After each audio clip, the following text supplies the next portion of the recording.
Hello mga ka-networth, sa episode na ito, tatalakayin natin ang buhay at kayamanan ni Curly at Sara Diskaya, ang mag-asawang negosyante na kilala sa kanilang marangyang lifestyle at mga kontrobersiya sa negosyo. Tara, alamin natin kung paano sila umabot dito.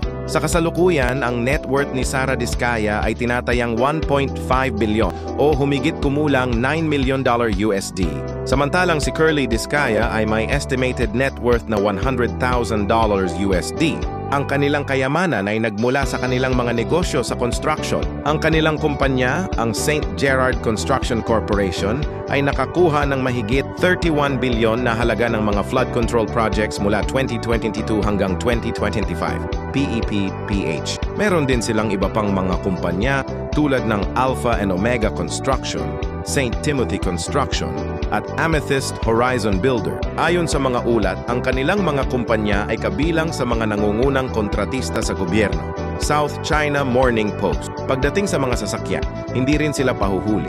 Ayon sa mga ulat, mayroong silang koleksyon ng 40 luxury vehicles, kabilang ang mga brand tulad ng Rolls-Royce, Bentley, Mercedes-Benz, BMW, at Cadillac Escalade, BF-PA. Noong Setyembre 2025, ang Bureau of Customs ay nagsagawa ng operasyon at kinuha ang 28 sa kanilang mga luxury cars dahil sa mga issue sa buwis at importation.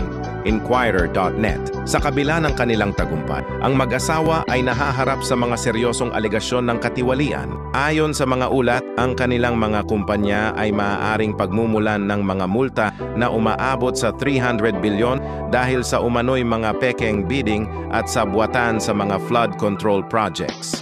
Philstar. Sa isang Senate hearing noong Setyembre 2025, iginiit ni Sara Diskaya na ang kanilang kayamanan ay bunga ng mahigit 20 taon ng pagsusumikap sa negosyo at hindi dahil sa mga espesyal na pabor mula sa gobyerno. Dikami.com.ph Philippines News.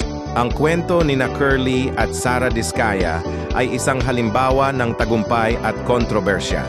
Habang ang kanilang negosyo ay nagbigay sa kanila ng malaking yaman, ang mga alegasyon ng katiwalian ay nagdulot ng mga seryosong tanong tungkol sa kanilang mga operasyon. Ano sa tingin ninyo, mga ka-knowledge? Ang kanilang tagumpay ba ay bunga ng sipag at tiyaga o may mga hindi tamang gawain sa likod ng kanilang yaman? I-comment ninyo sa ibaba ang inyong opinyon. Huwag kalimutang mag-like, subscribe at i-share ang video na ito. Hanggang sa susunod dito sa The Net Worth Show. Para sa karagdagang impormasyon, maaari mong panoorin ang mga sumusunod na video.